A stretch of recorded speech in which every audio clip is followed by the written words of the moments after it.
आज की कहानी है डायन का शापित गांव।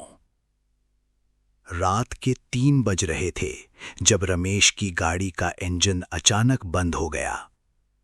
सड़क के दोनों तरफ घने जंगल थे, कोई सिग्नल नहीं, कोई रोशनी नहीं, बस अंधेरा, गहरा घुटन भरा अंधेरा।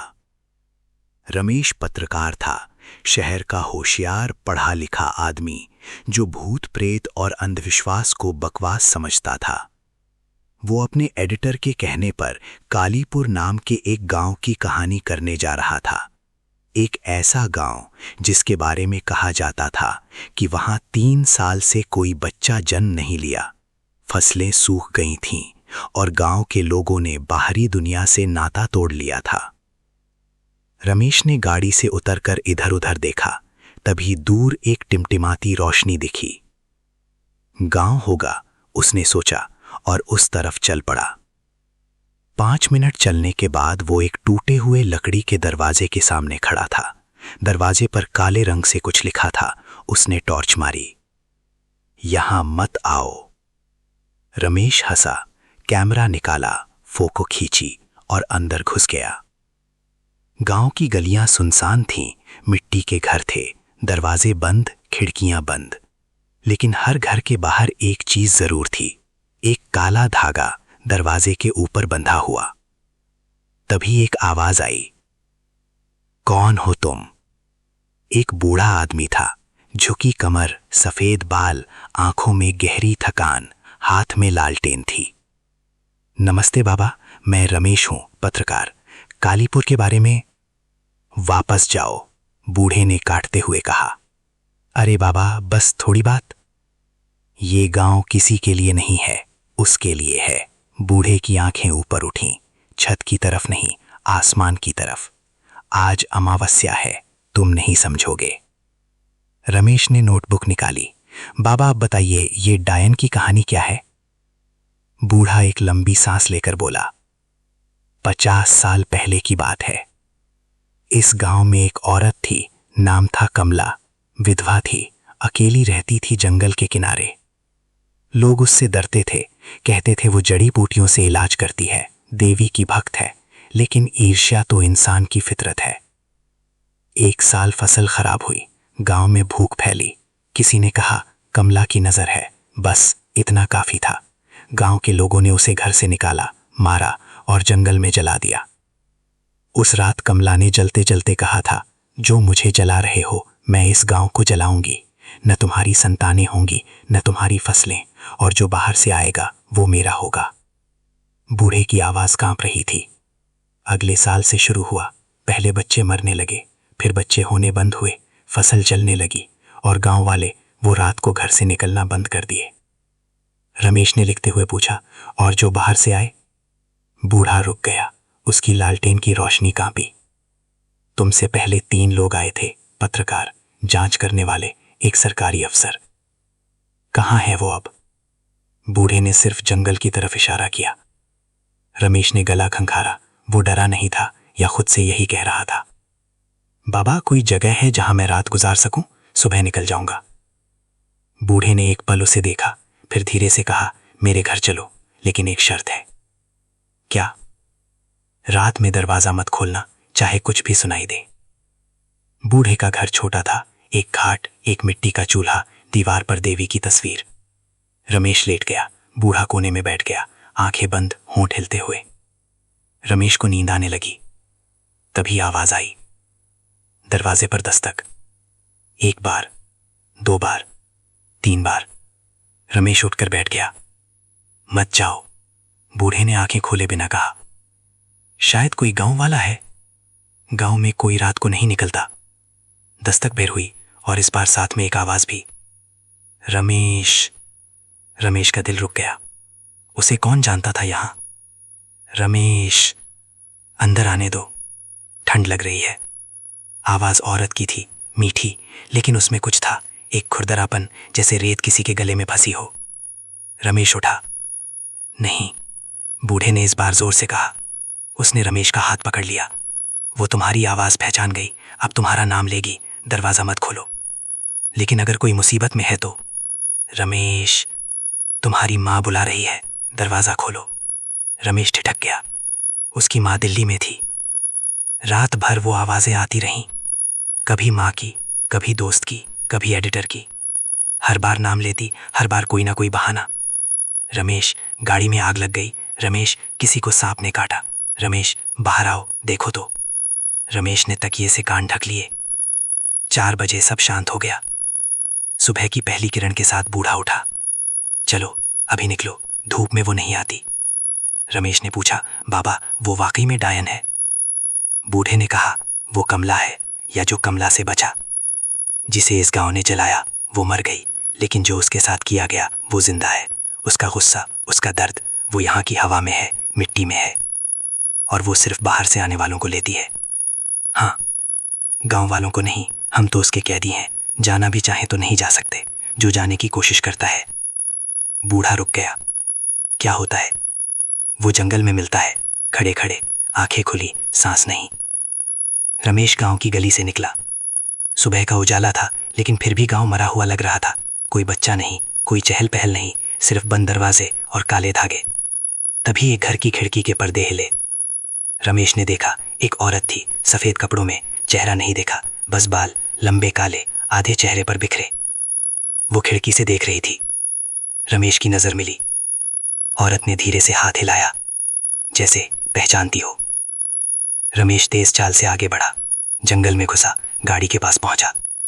चाबी घुमाई, इंजन चालू हो गया। उसने गाड़ी भगाई। शहर पहुंचकर उसने पूरी रात की रिकॉर्डिंग एडिटर को भेजी, फोटो भेजे, नोट्स भेजे। एडिटर का फोन आया। रमेश, धांसू कहानी है, लेकिन एक बात बताओ।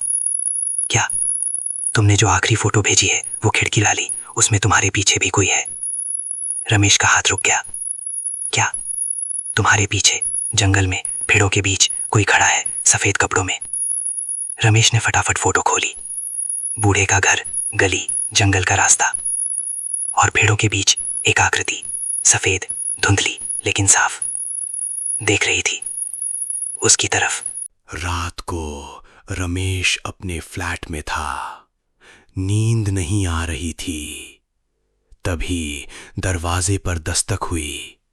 1 बार, 2 बार, 3 बार, और फिर एक आवाज, मीठी, खुरदरी, जानी पहचानी। रमेश।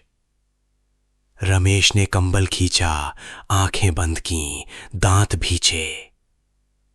तुम चले गए थे, लेकिन मैं भी आ गई। दरवाजा अंदर से बंद था, लेकिन कमरे के कोने में कुछ खड़खड़ाया। अगले दिन रमेश का फोन बंद था।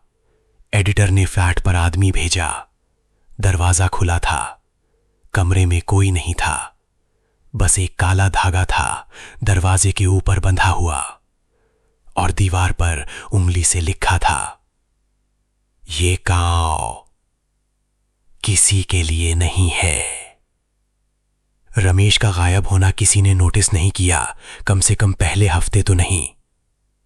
लेकिन एक इंसान था जो नोटिस किया, उसकी बहन प्रिया।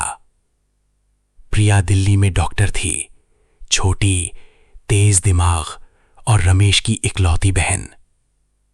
जब भाई का फोन 3 दिन बंद रहा तो उसने पुलिस में शिकायत की। पुलिस ने फ्लैट देखा, काला धागा देखा, दीवार पर लिखावट देखी और केस बंद कर दिया। मानसिक रूप से परेशान था, खुद चला गया होगा। प्रिया ने वो जवाब नहीं माना। उसने रमेश की लैपटॉप खोली, एडिटर से मिली, रिकॉर्डिंग सुनी, फोटो देखे। और जब उसने वो आखिरी फोटो देखी, पेड़ों के बीच खड़ी सफेद आकृति, तो उसके हाथ कांप गए। लेकिन प्रिया डॉक्टर थी, विज्ञान में यकीन रखती थी। उसने गाड़ी निकाली और कालीपुर की तरफ चल पड़ी। रमेश की गलतियां उसने नहीं दोहराई। दिन में पहुंची, साथ में एक स्थानीय गाइड लिया, मोहन, जो पास के कस्बे का था और कालीपुर के बारे में जानता था। मोहन ने गाड़ी में बैठते ही कहा, मैडम, मैं गांव के बाहर तक ही जाऊंगा। क्यों? वहां जो जाता है, उसने खिड़की से बाहर देखा, वो लौटता नहीं।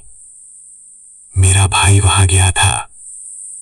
मोहन चुप हो गया, फिर धीरे से बोला, जानता हूं। दोपहर की धूप में कालीपुर का दरवाजा पहले से ज्यादा टूटा लग रहा था। दरवाजे पर वही लिखावट, यहां मत आओ। लेकिन इस बार नीचे कुछ और भी लिखा था, ताजा, जैसे रात को ही लिखा गया हो। प्रिया, वापस जाओ। प्रिया का दिल धक से रहा। रमेश का नाम नहीं था, उसका नाम था। उसे कैसे पता? मोहन पीछे हट गया। मैडम, ये ठीक नहीं है, चलिए वापस। नहीं, प्रिया ने बैग कंधे पर लिया और अंदर घुस गई। गांव दिन में भी मरा हुआ था, वही बंद दरवाजे, वही काले धागे। लेकिन अब प्रिया ने ध्यान से देखा, हर घर के बाहर एक छोटी सी मिट्टी की मूर्ति थी, टूटी हुई, और हर मूर्ति के गले में वही काला धागा। ये सुरक्षा के लिए है या किसी और चीज के लिए? कौन हो तुम?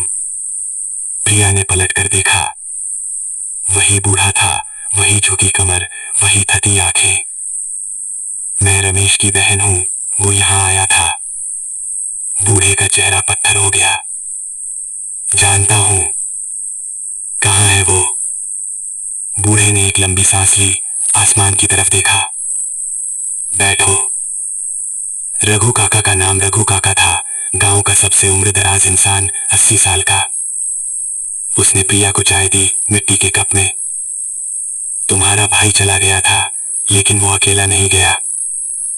मतलब? कमला उसके साथ गई, उसके अंदर। प्रिया का जबड़ा भीज गया। ये अंधविश्वास है। रघु काका ने शांति से कहा। लेकिन तुम यहां क्यों आई हो? प्रिया चुप रही। क्योंकि दरवाजे पर तुम्हारा नाम था, रघु काका आगे बोले। कमला ने लिखा। वो जानती थी तुम आओगी, वो चाहती थी तुम आओ। क्यों? रघु काका उठे, एक पुरानी लकड़ी की संदूक से एक मुड़ा हुआ कागज निकाला। ये पढ़ो। कागज पीला पड़ चुका था, लेकिन ये खावट साफ थी, पुरानी हिंदी में। प्रिया ने पढ़ा। ये कमला की अपनी डायरी के पन्ने थे, 50 साल पहले के। मैं डायन नहीं हूं, मैं बस जानती हूं, जड़ी बूटियां जानती हूं, आसमान जानती हूं। लेकिन जो औरत जानती है, उसे इस देश में जला दिया जाता है। वो मुझे जलाएंगे, मुझे पता है। लेकिन मैं मरूंगी नहीं। मेरा गुस्सा जिएगा। और एक दिन कोई आएगा जो समझेगा, एक औरत, पढ़ी लिखी, वो मेरी बात सुनेगी। उसी के लिए ये लिख रही हूं। प्रिया की आंखें भर आई। ये तो कमला डायन नहीं थी। रघु काका धीरे से बोले। वो इस गांव की सबसे होशियार औरत थी, और इसीलिए उसे मारा गया। जो शाप उसने दिया, वो गुस्से में दिया, लेकिन जो उसकी आत्मा बची, वो आज भी न्याय मांग रही है। तो रमेश को उसने क्योंकि रमेश ने उसकी कहानी सुनी, लेकिन सिर्फ खबर की तरह, तमाशे की तरह। रघु काका की आंखें गिरी हुई। कमला को तमाशा नहीं चाहिए, उसे इंसाफ चाहिए। प्रिया देर तक बैठी रही। बाहर हवा चलने लगी थी, गर्म और सूखी, जैसे किसी भट्टी से आ रही हो। रघु काका, रमेश कहाँ है? बूढ़ा उठा, बाहर आया, जंगल की तरफ इशारा किया। वहां जंगल के बीच एक पुराना पीपल का पेड़ है, जो उसका है। जो बाहर से आए और रुक गए, वो वही है। रुक गए मतलब जिंदा है, लेकिन जागते नहीं। प्रिया जंगल में घुसी, अकेले। रघु काका ने रोकने की कोशिश की, लेकिन प्रिया डॉक्टर थी, डर उसकी ट्रेनिंग में नहीं था। जंगल घना था, धूप कम होती जा रही थी। 5 मिनट, 10 मिनट, 15 मिनट, तभी उसे पेड़ दिखा। पीपल का पेड़, विशाल, काला, उसकी जड़ें जमीन से ऊपर निकली हुई जैसे पंजे। और उसके नीचे 3 इंसान बैठे थे, पीठ पेड़ से टिकाई, आंखें बंद, चेहरे शांत। पहला एक अधेड़ आदमी सरकारी वर्दी में, दूसरा एक जवान लड़की कैमरा गले में, तीसरा रमेश। प्रिया दौड़ी, घुटनों पर बैठ गई, भाई का चेहरा हाथों में लिया। सांस चल रही थी, नब्ज थी, लेकिन आंखें नहीं खुल रही थीं। रमेश उठो, मैं हूं प्रिया। कुछ नहीं। तभी हवा रुक गई। पूरे जंगल में एकदम सन्नाटा, और फिर एक आवाज आई। पेड़ के पीछे से नहीं, हवा से नहीं, सीधे कान के अंदर। तुम आ गई। प्रिया खड़ी हुई, पलटी, कोई नहीं था। कौन हो? उसने कहा। आवाज कांपी नहीं। डॉक्टरी ट्रेनिंग, तुम जानती हो। कमला। एक लंबी सांस जैसी आवाज। 50 साल से कोई मेरा नाम नहीं लिया। डायन कहा, चुड़ैल कहा, लेकिन नाम नहीं लिया। प्रिया ने गहरी सांस ली। कमला, मैंने तुम्हारी डायरी पढ़ी। तुम डायन नहीं थी। जंगल में पत्ते हिले, और जो तुम्हारे साथ हुआ वो गलत था, बहुत गलत था। लेकिन प्रिया समझ गई। लेकिन रमेश ने कुछ नहीं किया, वो सिर्फ पत्रकार था। उसे छोड़ दो। उसने मेरी कहानी को तमाशा बनाया। वो नहीं जानता था। मैं उसकी कहानी दुनिया को बताऊंगी, सच्ची कहानी। ये नहीं कि तुम डायन थी, बल्कि ये कि तुम एक औरत थी जिसे सिर्फ इसलिए मारा गया क्योंकि तुम होशियार थी। सन्नाटा, लंबा सन्नाटा, पत्ते गिरे, हवा चली। और इस गांव का क्या? जिन लोगों ने मुझे जलाया, उनके बच्चों के बच्चे आज भी यहां हैं। ये सवाल कठिन था। प्रिया ने सोचा, उन्होंने तुम्हें जलाया, वो गलत था, लेकिन उनके बच्चों ने नहीं जलाया, और वो 50 साल से इस शाप में जी रहे हैं। क्या ये काफी नहीं? कमला, तुम न्याय चाहती हो, बदला नहीं। दोनों एक नहीं होते। जंगल में रोशनी बदली। अचानक जैसे बादल हटे हों, धूप आ गई, पीपल के पत्तों से झनकर सोने जैसी। और पेड़ के नीचे रमेश की आंखें खुली। वो तीनों जागे, घबराए हुए, थके हुए, लेकिन ठीक। रमेश ने प्रिया को देखा और आंखें भर आईं। प्रिया, तू यहां कैसे? तुझे लेने आई थी। प्रिया ने भाई को उठाया। चल। जंगल से निकलते वक्त एक आखिरी बात हुई। एक आवाज अब पहले जैसी ठंडी नहीं थी, थोड़ी थकी हुई। मेरी कहानी लिखना, सच्ची लिखूंगी। प्रिया ने कहा। वादा। गांव में वापस आए तो रघु काका दरवाजे पर खड़े थे। उनकी आंखों में कुछ था जो पहले नहीं था। उम्मीद। वो चली गई। उन्होंने पूछा। नहीं, प्रिया ने कहा, लेकिन शायद अब वो थोड़ा आराम करेगी। रघु काका ने हाथ जोड़े, और पहली बार गांव के एक बंद दरवाजे से बच्चे के रोने की आवाज आई। 6 महीने बाद प्रिया का आर्टिकल पूरे देश में छपा। उसमें डायरी के पन्ने थे, इतिहास था, और वो सच था जो 50 साल से दबा पड़ा था, कि एक होशियार औरत को अंधे लोगों ने जला दिया था। आर्टिकल वायरल हुआ। कालीपुर के लिए सरकार ने मदद भेजी। नई सड़क बनी, स्कूल खुला, और उस साल गांव में 7 बच्चे पैदा हुए। रमेश दोबारा कभी किसी भूत की कहानी पर नहीं गया, लेकिन प्रिया ने एक काम और किया। उसने जंगल में जाकर पीपल के पेड़ के नीचे एक छोटा सा पत्थर रखा। उस पर लिखा था, कमला, एक औरत, एक इंसान, डायन नहीं। उस रात पहली बार 50 सालों में कालीपुर में किसी के दरवाजे पर दस्तक नहीं हुई। अगली कहानी हम जल्द लाएंगे।